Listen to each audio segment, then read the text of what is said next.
கடந்த 2 நாட்களுக்கு முன்பதாக புதன்கிழமை நேபாள சீனாவினுடைய எல்லையில் இருக்கக்கூடிய திபெத்துக்குட்பட்ட பகுதிகளில் ஒரு பெரிய பனிமலை மொத்தமாக ஒட்டஞ்சி சரிஞ்சு வீழ்ந்த காரணத்தினால அந்த பகுதிகளில் ஒரு மாபெரும் வெள்ள அனர்த்தம் ஏற்பட்டு 500க்கு மேற்பட்டவங்க கொல்லப்பட்டு 1500க்கு மேற்பட்டவங்க காணாமல் போய் இதுவரைக்கும் தேடப்படக்கூடிய அதிர்ச்சிகரமான செய்திகளையும் அந்த வெள்ளப்பெருக்கினுடைய காட்சிகளையும் நம்ம பார்க்கும்போது உள்ளமெல்லாம் அப்படி பதைத்து போறத நம்ம அத்தனை பேருமே உணர முடியும்.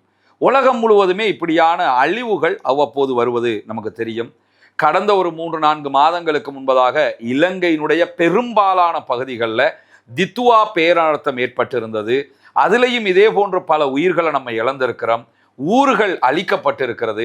மாபெரும் அழிவு ஏற்பட்டதை அந்த நேரத்தில் நம்ம நேரடியாகவே பார்த்தோம். அதற்கு முன்பதாக சுனாமி பேரனர்த்தம், அதே போன்று துருக்கியில் ஏற்பட்ட ஒரு மாபெரும் பூமி அதிர்ச்சி, இடையிடையில் பாகிஸ்தான் ஈரானிய எல்லைகளில் ஏற்படக்கூடிய பூமி அதிர்ச்சி, இப்படி இயற்கை பேரழிவுகள் ஏற்படுவதை எப்பொழுதுமே நம்ம என்ன மாதிரி கண்ணோட்டத்தில் அணுகணும்னா, இறைவன் நமக்கு எச்சரிக்கை விடுக்கிறான், நம்முடைய குற்றம் குறைகளை நாம் சரிபார்க்க வேண்டிய நேரமாக இருக்கிறது என்பதை எல்லோருமே உணர்ந்து கொள்ளணும்.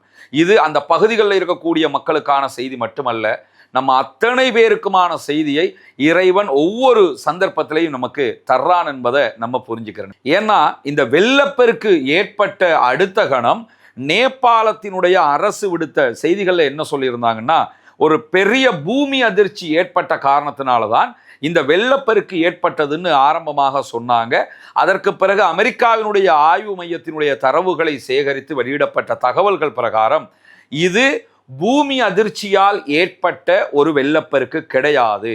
இமயமலை பகுதிகளை ஒட்டிய மாபெரும் பனிமலை ஒன்று, ஒரு நிலச்சரிவு ஏற்படுகிறது. அதனால் ஏற்பட்ட ஒரு மிகப்பெரிய நிலச்சரிவு என்பது கண்டறியப்பட்டிருக்கிறது. குறிப்பாக அந்த காட்சிகளை எல்லாம் நீங்க பார்க்க முடியும். AI தொழில்நுட்பத்தில் இந்த வெள்ளப்பெருக்கு எப்படி ஏற்பட்டது என்பது தற்போது வெளியாகி இருக்கிறது.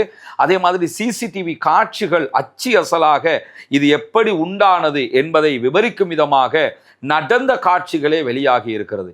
இதெல்லாம் பார்க்குறப்ப அப்படி உள்ளங்கள் எல்லாம் ஆட்டம் காண்கிறது. என்ன மாதிரியான ஒரு அழிவு! அழகாக காட்சியளித்த பகுதி, ரம்மியமான ஒரு பகுதி, டூரிஸ்டுகள் அத்தனை பேரையும் கவரக்கூடிய ஒரு நேபாள சீனாவினுடைய எல்லை பகுதி இது. அந்த பகுதி இன்றைக்கு சேரும் சகதியுமாக மொத்த அழிவின் காட்சியாக மாறி நிற்கிறது. குறைந்தது 19 பாலங்கள் மொத்தமாகவே அழிக்கப்பட்டிருக்கிறது.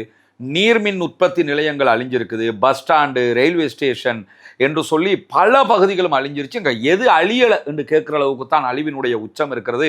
40 கிலோமீட்டர் அளவுக்குண்டான பெரிய ரோடுகள் எல்லாமே மொத்தமாக அழிவுக்குள்ளாகி இருக்கிறது. இப்படியான காட்சிகளை பார்க்குறப்ப அல்லாஹு தாலா சூரா பக்ராவில் 2வது அத்தியாயம் 155, 156, 157வது வசனங்களில் சொல்லுகிற செய்தி தான் நம்முடைய உள்ளத்திற்கு உடனே வந்து சேருது. அந்த வசனங்களை, இந்த காட்சிகளை ஒப்பிட்டு பார்த்துட்டு படிக்கிறப்ப சுபஹானல்லாஹ், அல்லாஹு தாலா நமக்கு எதையெல்லாம் சொல்லி தந்திருக்கிறான். அனைத்து ஷுக்கூரும் அல்லாஹுக்குரியது.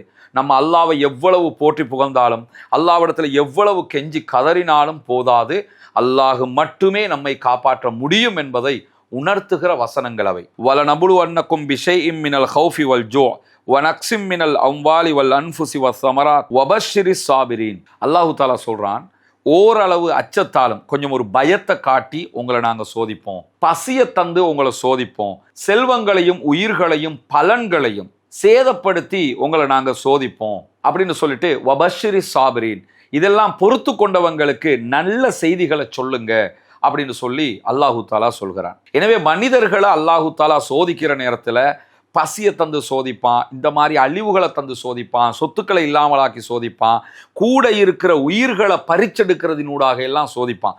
இந்த நேரத்தில் தான் மனிதர்கள் பொறுமையாக இருப்பதற்கு படித்து கொள்ள வேண்டும். அல்லாஹு தந்தா, அல்லாஹ் எடுத்துட்டான் என்கிற மனோநிலைக்கு நம்ம வந்தோம்னா மட்டும்தான் உலகத்திலையும் மன நிம்மதி கிடைக்கும், மறுமையிலும் நம்ம ஜெயிக்க முடியும். ஏன்னா அதை தொடர்ந்து அல்லாஹு தாலா 156வது வசனத்துல என்ன சொல்றான்னு கேட்டா, அல்லதீன இதா அசாபத்துவும் முசீபா காலு இன்னா லில்லாஹி வ இன்னா இலைஹி ராஜிஊன். அவங்களுக்கு ஏதாவது ஒரு முசீபத்து ஏற்பட்டால், ஏதாவது ஒரு கஷ்டம் ஏற்பட்டால், தாங்க முடியாத துன்பம் ஏற்பட்டால் என்ன சொல்லுவாங்கன்னா, இன்னா லில்லாஹி வ இன்னா இலைஹி ராஜிஊன்னு சொல்லுவாங்க. நாங்க அல்லாஹ்வுக்கே உரியவங்க, நாங்க அவன்கிட்டயே திரும்பி போக இருக்கிறோம் அப்படின்னு சொல்லுவாங்க. இந்த வார்த்தை எவ்வளவு அற்புதமானதுன்னு யோசிச்சு பாருங்க. முதல்ல இந்த மாதிரி ஒரு பெரிய அழிவு ஏற்படுகிற போது இந்த வார்த்தையை நம்ம சொல்லிட்டோம்னா, நாங்க அல்லாஹ்க்கே உரியவங்க, அல்லாஹ்ட்ட தான் திரும்பி போறோம்ங்கிறது உலகத்தில் முதல் நிம்மதியை உங்களுக்கு தந்துவிடும். அல்லாஹ் தந்தான், அல்லாஹ் எடுத்துட்டான்பா என்கிற மன ஆறுதல் கிடைச்சிரும். ரெண்டாவதாக மறுமையிலும் இந்த பொறுமைக்குரிய கூலியும் கிடைச்சிரும்.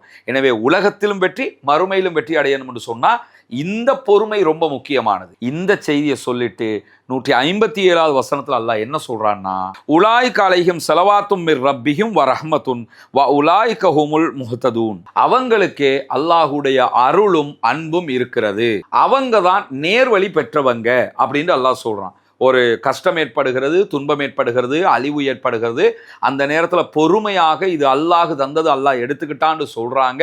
இப்படிப்பட்டவங்களுக்கு அல்லாஹ் அன்பை செலுத்துகிறான், அருளை பொழிகிறான், இவங்கள் நேர்வழி பெற்றவங்க அப்படின்னு சொல்லி அல்லாஹு தஆலா சொல்றான். எனவே இந்த மாதிரியான சோதனைகள், கஷ்டங்கள், துன்பங்கள் எல்லாம் நமக்கான ஒரு படிப்பினை. இப்படி ஒரு அழிவை அண்மைய காலங்களை நம்ம எங்கேயுமே பார்க்கல. கண்ணுக்கு முன்னாடி இப்படியும் ஒரு அழிவு ஏற்படுமா என்பதை பார்க்க முடிந்த ஒரு தருணமாக இருக்கிறது.